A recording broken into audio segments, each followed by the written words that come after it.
Hi అండి, అందరూ బాగున్నారా? మీకోసం ఎండుమిర్చితో తయారు చేసే పాతకాలం నాటి పలావ్ చికెన్ కర్రీతో మీ ముందుకు వచ్చేసింది మీ విఆర్పుర్స్ గోదావరి. వచ్చింది చూద్దాం. స్టవ్ వెలిగించి కళాయి పెట్టుకోవాలండి. ఇందులోకి 3 యాలకులు, ఒక 8 లావు మొగ్గలు, చిన్నంజు దాల్చిన చెక్క వేసి ఫ్రై చేసుకుందామండి. ఫ్రై అయిన వాటిని మిక్సీ జార్లోకి తీసుకుందామండి.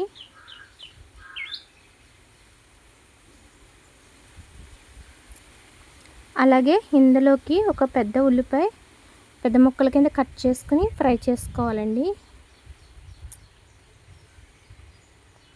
చీరికల కింద చీరుకుని కొంచెం ఫ్రై చేసుకుందామండి. మిగతావి కర్రీకి అండి.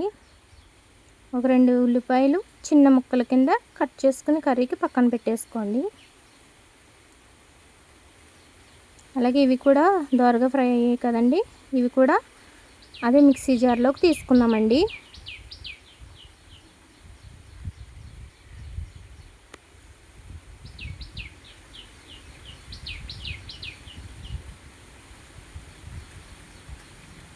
అలాగే 3 ఎండుమిరపకాయలు, 4 ఎండుమిర్చి ఇలా ముక్కల కింద చీలుకుని ఫ్రై చేసుకుని అదే మిక్సీ జార్లోకి తీసుకుందామండి.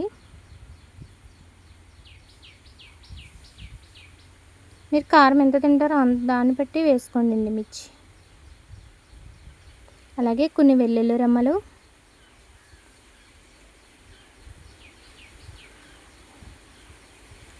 అలాగే కొన్ని అల్లం ముక్కలు, కొన్ని ధనియాలు. ఇక్కడ నేను కర్రీకి ప్లస్ పలావ్కి కూడా మసాలా సిద్ధం చేసుకుంటున్నానండి, అందుకే కొన్ని ఎక్కువగా తీసుకుంటున్నాను. అలాగే ఒక స్పూన్ జీలకర్ర.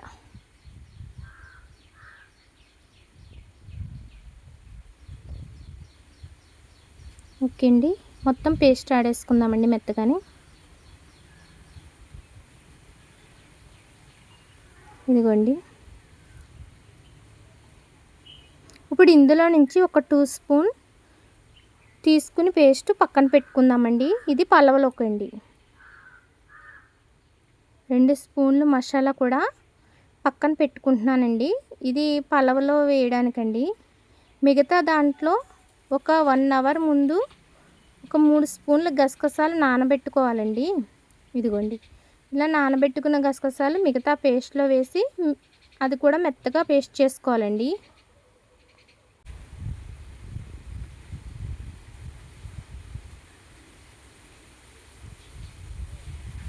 ఓకే అండి, మెత్తగా పేస్ట్ అయింది కదా. ఇదిగోండి, ఇదేమో బిర్యానీ పలావ్కి, ఇదేమో కర్రీకి అండి. ఇప్పుడు పలావ్ సామాన్ చూసేద్దాం, వచ్చేయండి. ఒక పెద్ద సైజు ఉల్లిపాయలు 4 బద్దల కింద కట్ చేసుకోవాలండి. అలాగే ఒక చిన్న క్యారెట్, చిన్న టమాటా తీసుకుని ఇలా కట్ చేసుకుని పలావ్ సరుకులు మొత్తం అండి. అలాగే కొత్తిమీర, పుదీనా. ఇప్పుడు స్టవ్ వెలిగించి గిన్నె పెట్టుకొని ఆయిల్ పోసుకుందామండి పలావ్కి సరిపడగా.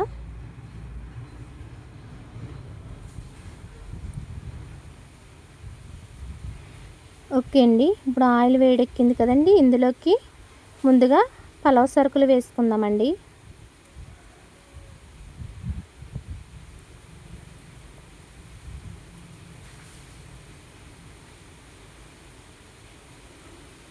ఫ్రై చేసుకుందామండి ఒకసారి.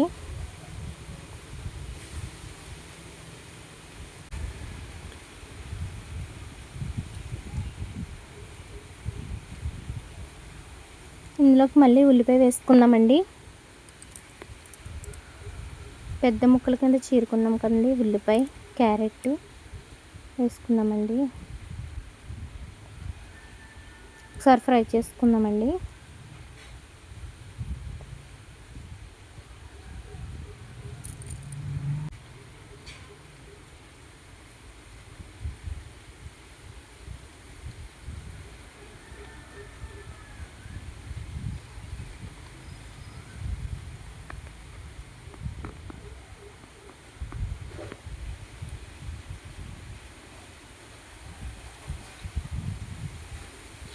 అలాగే ఇందులోకి టమాటా కూడా వేసుకుందామండి. ఒక చిన్న టమాటా చిన్న ముక్కల కింద కట్ చేసి వేసుకున్నానండి. అలాగే పుదీనా, కొత్తిమీర కూడా వేసుకుందామండి. మొత్తం కూడా ఒకసారి కలుపుకుందామండి.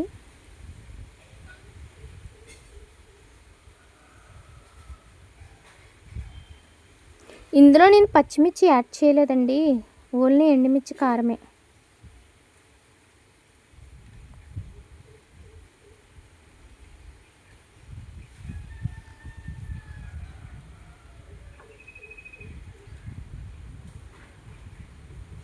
ఓకే అండి, ఇప్పుడు ఇందులోకి మసాలా ముద్ద వేసుకుందామండి.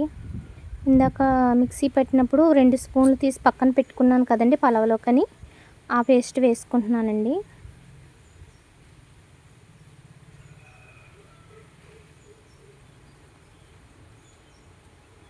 దీన్ని ఫ్రై అవనిద్దామండి.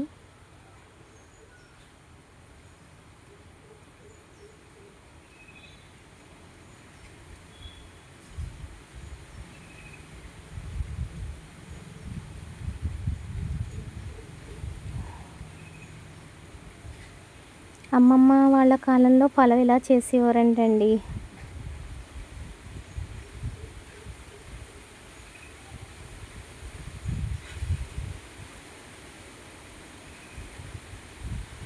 అలాగే ఇక్కడ నేను ఒక అరకిలో బియ్యం తీసుకున్నానండి. అరకిలో బియ్యానికి ఈ కలాగింతో తీసుకున్నానండి.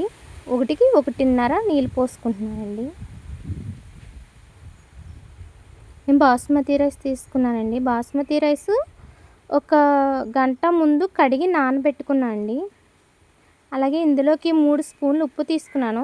ఒక 2 స్పూన్లు వేసాను, 1 స్పూన్ పక్కన పెట్టుకున్నాను. అంటే ఉప్పు సరిపోకపోతే మిగతా స్పూన్ యాడ్ చేస్తానండి.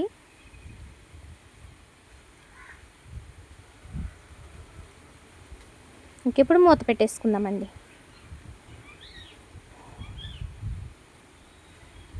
ఒక 10 నిమిషాల తర్వాత ఎసరు మరుగుతుందండి, చూద్దాం. ఓకే, ఇప్పుడు ఉప్పు చూసుకుందామండి.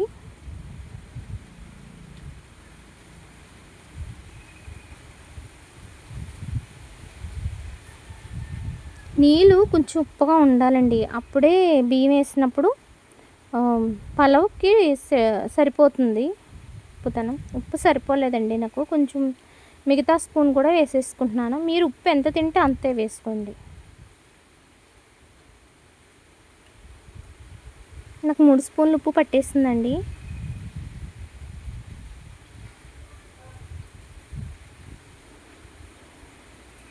ఓకే అండి, ఎసరు మరుగుతూ ఉంది కదండి, ఇప్పుడు బియ్యం వేసుకుందామండి. ఇదిగోండి, ఒక గంట ముందు కడిగి నానబెట్టుకున్న బాస్మతి రైస్. నేను ఇక్కడ డైరెక్ట్గానే యాడ్ చేస్తున్నానండి, బియ్యాన్ని కుక్ చేయలేదు.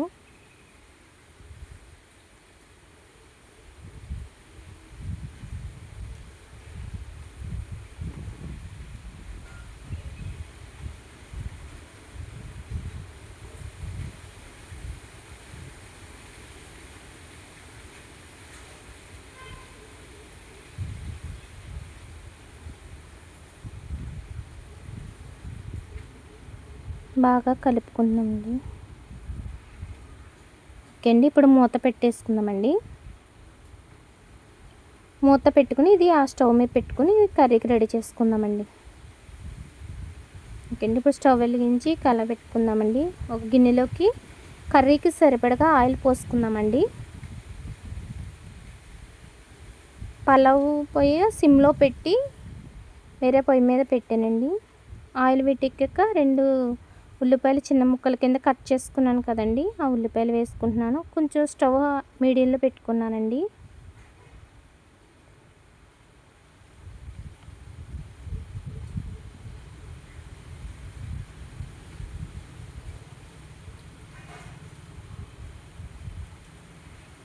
ఫ్రై చేసుకుందామండి.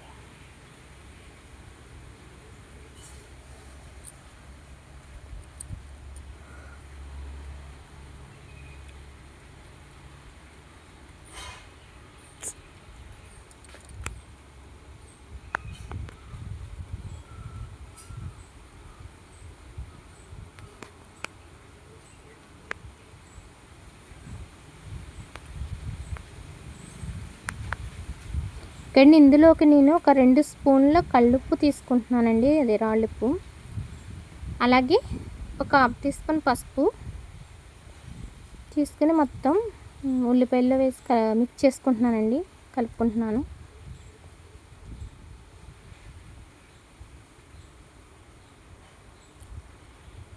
బాగా కలిపేయాలండి. అలాగే ఇందులోకి మసాలా ముద్ద ఆడుకున్నాం కదండి, అది వేసి మొత్తం ఫ్రై చేయాలండి. ఇందులో కూడా నేను పచ్చిమిరపకాయలు యాడ్ చేయలేదండి, ఓన్లీ ఎండుమిర్చి, కారమే. పచ్చిమిరపకాయలు అయితే నేను వేయలేదండి.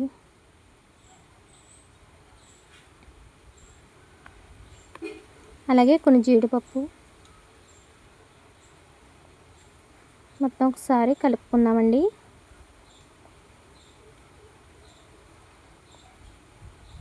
ఒక్క స్పూన్ కారం వేస్తున్నానండి, అంటే ఆల్రెడీ ఎండుమిర్చి కారం ఉంది కదండి, ఎక్కువ కారం వద్దండి, కారం ఎక్కువ అవుతుంది,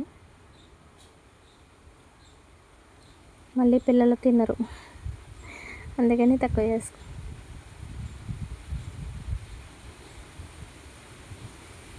అలాగే నేను ఒక 1/2 కిలో చికెన్ కడిగి శుభ్రం చేసుకుని పక్కన పెట్టుకున్నానండి. ఇప్పుడు చికెన్ యాడ్ చేసుకున్నాను.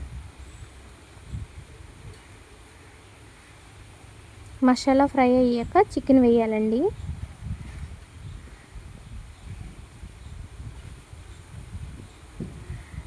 మొత్తం అంతా కూడా బాగా కలుపుకుందామండి, అంటే మసాలా అంతా కూడా చికెన్కి పట్టాలి.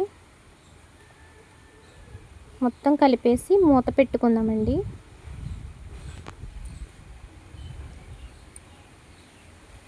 ఒకసారి పలావ్ చూసుకుందామండి. కొద్దిగా వాటర్ ఉందండి, ఇప్పుడు కొత్తిమీర యాడ్ చేసుకుందామండి.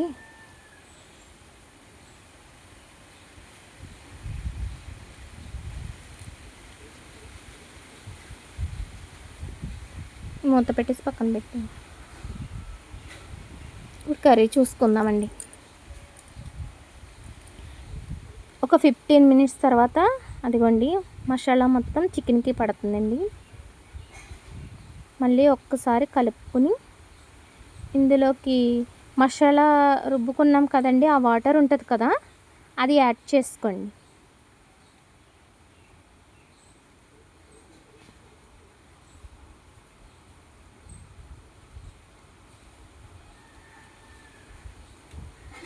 ఇంకా కొంచెం వాటర్ పడుతుందండి, ఇంకొక బౌల్ వేసుకుంటాను. ఓకే అండి, మొత్తం కూడా ఒకసారి మిక్స్ చేసుకుందాం. చికెన్లో వాటర్ వస్తుంది కదా, వాటర్ వేస్తున్నారని అనుకుంటున్నారేమో, అంటే ఇవి ఎండుమిరపకాయలతో మొత్తం మిక్స్ చేసి పెట్టాం కదండి, దీంట్లోకి వాటర్ రాదండి, మనం వాటర్ యాడ్ చేసుకోవాలి. డైరెక్ట్గా మనం పెట్టిన దాంట్లో అయితే వాటర్ వస్తుందండి. ఓకే అండి, ఇప్పుడు ఒకసారి పలావ్ చూసుకుందామండి.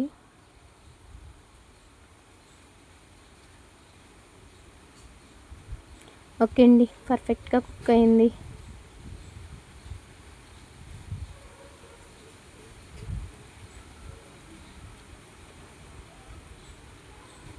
ఎలా ఉందో మీకు చూపించేస్తానండి ఒకసారి. చూసారా, బాగా కుక్ అయిందండి. పక్కన పెట్టేసుకుందామండి. ఇప్పుడు కర్రీ చూద్దామండి. ఇంకా కొంచెం వాటర్ ఉందండి, ఇప్పుడు మూత తీసేసి కుక్ చేసుకుందామండి.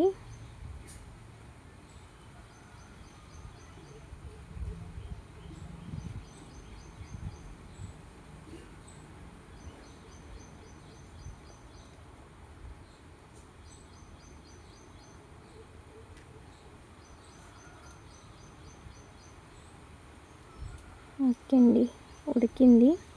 ఇప్పుడు కొత్తిమీర వేసుకుందామండి.